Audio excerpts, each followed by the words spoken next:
Теренските возила се популарна категорија, но тие доживуваат голема трансформација што се однесува до своите нови генерации. Исфрлени се теренските својства, но не сосема. Направени се големи зафати што се однесува до изгледот. Таков е Hyundai Santa Fe, петата генерација која во Европа пристигна 2000 година. На пазарот е присутна скоро 23 години и за тој период се продаде во 450.000 примероци. Што се однесува до изгледот, тој е радикално сменет. Кога прв пат ја видов, се присетив на детството, кога се играв со коцките Лего. Па така и ми изгледа изгледот и на предницата, но и на целата контура на Санта Фе.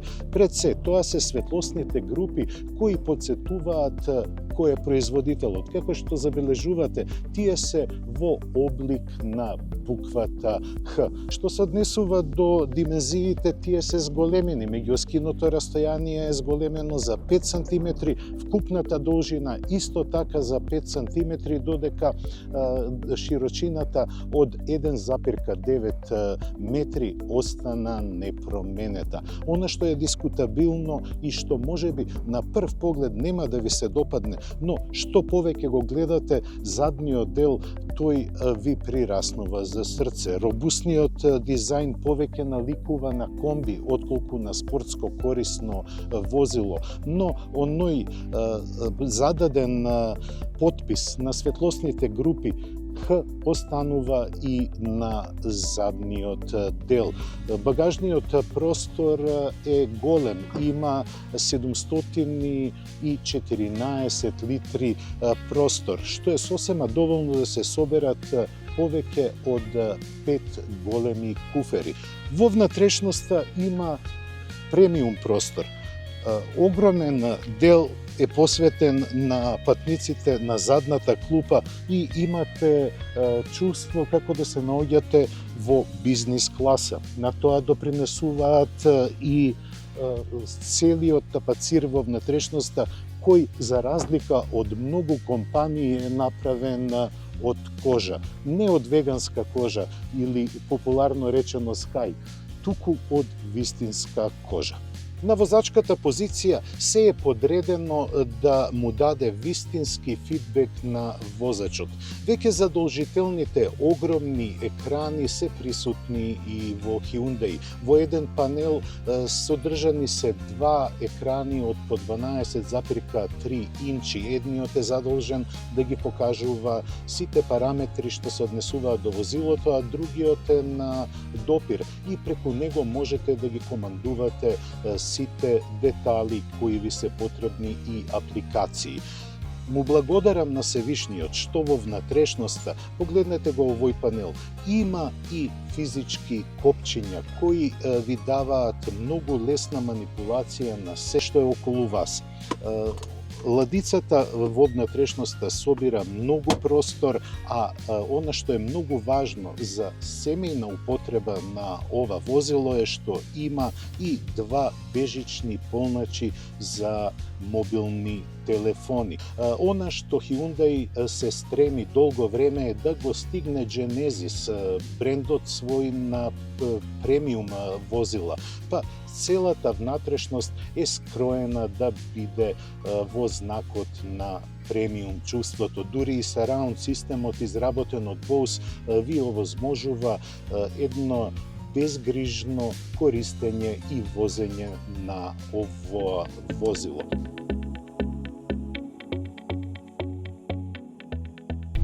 Санта Фе е спортско корисно возило, не е теренец, но сепак е способно да извршува и задачи надвор од асфалтот.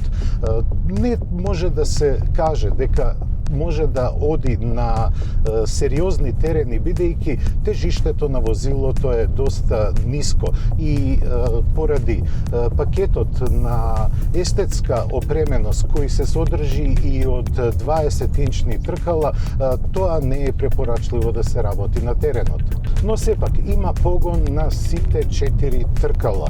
Првенствено силата се пренесува на предните тркала, додека по потреба има и дистрибуција на силата на задните тркала. Тоа е направено со помош на електрониката, односно со векторирањето на вртежниот момент. Па така можете и во модусите на возење да бирате 3 опции. Тоа е возење по снег, по песок и по кал. А нормално дека сериски има вградено и контрола на симнувањето по надолнини. Санта Фе го движи 1,6 литрен 4-цилиндерски турбобензински мотор од 160 конски сили, но тој добива и екстра сила од електромоторот кој е поставен во сендвич помеѓу моторот на согорување и менувачот. Системската моќност изнесува 215 конски сили.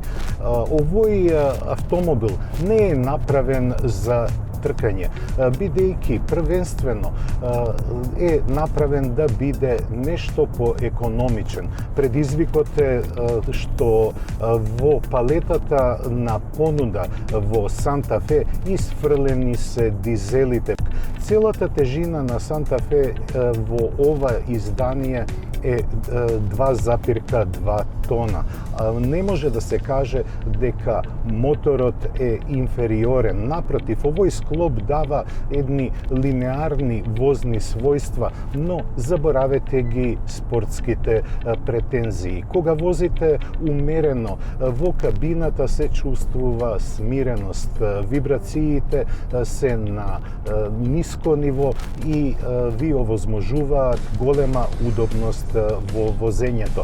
На тоа допринесува и нивото на опременост калиграфи, кое има се што можете да посакате. Но оние кои имаат поголеми амбиции за своето возило, тогаш ќе ја изберат изведбата со ниво на опременост наречена Ultimate, која е и поскапа. Кога имате потреба од нагли забрзувања, тогаш силата на електромоторот се напојува од 3,2 киловатна батерија, која има доволно капацитет да ве обслужи без никаков проблем во сите оние сценарија на нормално возење, но и на експлозивно претекнување. Се разбира дека овој склоп не е направен за спортско возење. Со забрзување од 9,8 секунди до 100 км на час и максимална брзина од 180 км на час, јасно е дека од Hyundai порачуваат дека овој автомобил е направен не само за лежерно, туку и за економично возење. Инженерите на Hyundai поработија доста и во дотерувањето на подпирањето, па така, овие 2,2 тони тежина се распределени добро и сосема добро лежат на асфалтот. Кога возите култивирано и смирено, немате никакви проблеми со управувањето, иако воланот е електрохидрауличен, па поради тоа отсуствува малку интеракција со возачот. Тоа не значи дека управувањето не е прецизно и не ги задоволува сите апетити на возачите.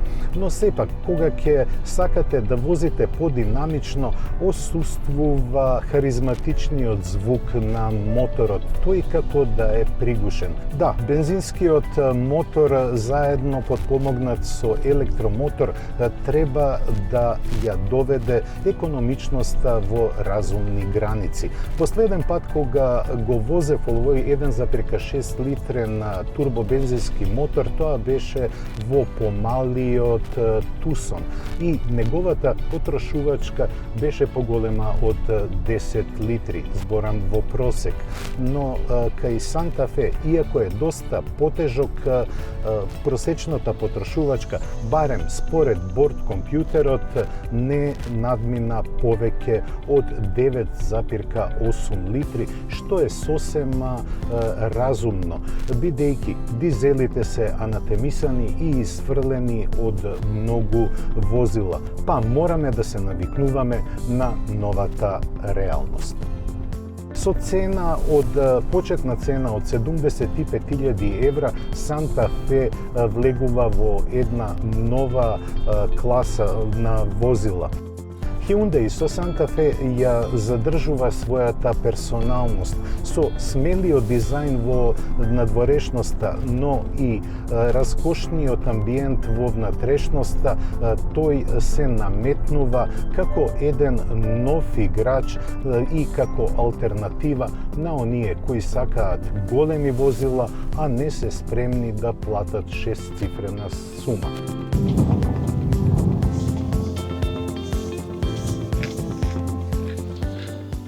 Изгледот од асфалтот може да биде интересен. Гледате дека ова не е некој комплексен терен, но сепак Санта Фе е способна да премине и преку некои теренски предизвици.